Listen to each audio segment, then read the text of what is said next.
Good morning students. Partnership के previous lecture दे विच असी पढ़िया सी कि इन केस पार्टनरशिप डीड जिहड़ी आ वो नहीं बनाई जाती तो फिर किहड़े रूल्स अपलाई हुंदे आ, जिहदे विच मैं तुहानूं दस्सिया सीगा कि प्रॉफिट ईक्वली डिस्ट्रीब्यूट किया जाता है पार्टनर्स दे विच। नो इंटरस्ट ऑन कैपिटल, मतलब इंटरस्ट ऑन कैपिटल नहीं पे किया जाता। नो इंटरस्ट ऑन ड्राइंग्स नहीं लिया जाता। नो सैलरी कमीशन और फीसिस, किसी भी पार्टनर को कोई भी सैलरी कमीशन या फीस असी पे नहीं करते। और जे किसी पार्टनर ने कैपिटल तो इलावा फर्म नू लोन दिता आ तो उस लोन ते जिहड़ा आ 6% रेट ऑफ इंटरस्ट ते उन्होंने जिहड़ा इंटरस्ट दिता जाता है। हुण स्टूडेंट्स असी अज इसे जिहड़े टॉपिक दे कुछ क्वेश्चंस डिस्कस करांगे। फर्स्ट क्वेश्चन आ X and Y are a partners in a firm, they do not have any agreement, means कोई partnership deed नहीं है। suggest what should be done in the following cases। हुण किहड़े cases हैगे आ। first of all first case की आ X works excessively and claim salary. X जिहड़ा आ बहुत ज़्यादा काम कर रहा है, इसलिए 5000 पर मंथ सैलरी डिमांड कर रहा, बट क्योंकि कोई पार्टनरशिप डीड एग्जिस्ट नहीं कर रही सो उन्होंने जिहड़ी सैलरी नहीं पे की जाएगी। नैक्सट आ Y advanced loan of ₹40,000 to the firm and claim interest at rate of 8%। उन्हें लोन दिता आ 40,000 तो वो 8% इंटरस्ट जिहड़ा क्लेम कर रहा, बट ये भी की आ कि जिहड़ा इंटरस्ट आ 8% ते नहीं बल्कि 6% के अकॉर्डिंग, यानी 40,000 ते 6% 2400 इंटरस्ट जिहड़ा आ उन्होंने पे किया जाएगा। थर्ड आ प्रॉफिट फर्म का 60,000 आ और एक्स एंड वाई जिहड़े आ वो प्रॉफिट शेयरिंग रेशो 2:3 चाहते आ, बट क्योंकि पार्टनरशिप डीड नहीं हैगी सो प्रॉफिट जिहड़ा आ वो ईक्वली डिस्ट्रीब्यूट किया जाऊगा एक्स एंड वाई दे विच। एंड नैक्सट आ Y claim commission on sale of ₹5 lakh which he has done through his efforts. उन्हें सेल की आ उहदे ते कमीशन डिमांड कर रहा, बट नो कमीशन, कोई भी कमीशन उन्होंने पे नहीं किया जाएगा। इसी तरह सेकेंड क्वेश्चन आ X and Y are a partner and they do not have any partnership agreement, what should be done. First आ X spend twice the time but Y devoted to the business and X claim that he should get a salary. X जिहड़ा कि कोई extra time दे रहा सो extra salary demand कर रहा 6,000 per month, but क्योंकि partnership deed नहीं हैगी सो कोई भी सैलरी उन्होंने पे नहीं की जाऊगी। सैकेंड आ वाई ने कैपिटल लगाई आ 50,000 दी और एक्स ने सिर्फ 5,000 लगाई आ, बट उस तो इलावा एक्स ने 10,000 का लोन दिता आ। सो हुण वाई और एक्स नूं इंटरस्ट ऑन कैपिटल तो नहीं पे किया जाऊगा, बट जिहड़ा एक्स आ उन्हें लोन दिता 10,000 का उहदे ते उन्होंने 6% रेट ते आपां इंटरस्ट जिहड़ा पे करांगे। नैक्सट आ X want to introduce his a son Z into his business, Y object to it. X जिहड़ा अपने बेटे नूं बिजनेस ज्वाइन कराना चाहता है, बट वाई नूं इहदे तो ऑब्जेक्शन आ।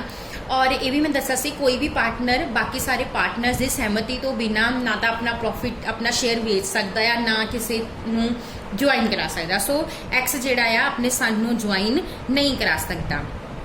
थर्ड आ Y wants that a profit should be distributed in the ratio of capital, but X want that it should be distributed ईक्वली।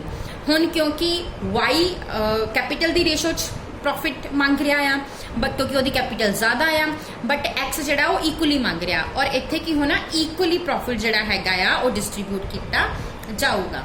सो इस तरह के कुछ होर क्वेश्चनस भी हैगे तुहाडी बुक च। क्वेश्चन नंबर 5 देखो, वाई ने एडवांस किया 50,000 फॉर्म नूं और 10% ते इंटरस्ट मांग रहा है। इंटरस्ट कितना पे करना है 6% के अकॉर्डिंग देना है, 10% ते नहीं देना। उस तो बाद वाई ने जिहड़ा फर्म नूं 50,000 का बिजनेस प्रोवाइड किया तो कमीशन मांग रहा है उहदे ते 5%। नो कमीशन, कोई कमीशन नहीं दिता जाऊगा उन्होंने। ए ने अपनी बिल्डिंग लैट आउट की है तो वो रेंट डिमांड कर रहा, सो ये रेंट जिहड़ा वो जरूर ए नूं दिता जाऊगा क्योंकि उन्हें बिल्डिंग लैट आउट की है, सो वो रेंट डिमांड कर रहा। उस तो बाद प्रॉफिट 30,000 का ए तो भी 3:2 च डिस्ट्रीब्यूट करना चाहते हैं, बट स्टूडेंट्स प्रॉफिट जिहड़ा वो ईक्वली डिस्ट्रीब्यूट किया जाऊगा।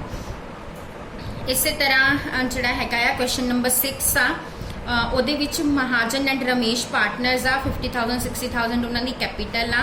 महेश ने 10,000 का लोन दिता आ, रमेश ने 20,000 की एडिशनल कैपिटल लगाई आ प्रॉफिट 15,200 ਦਾ ਆ, कोई पार्टनरशिप डीड नहीं हैगी।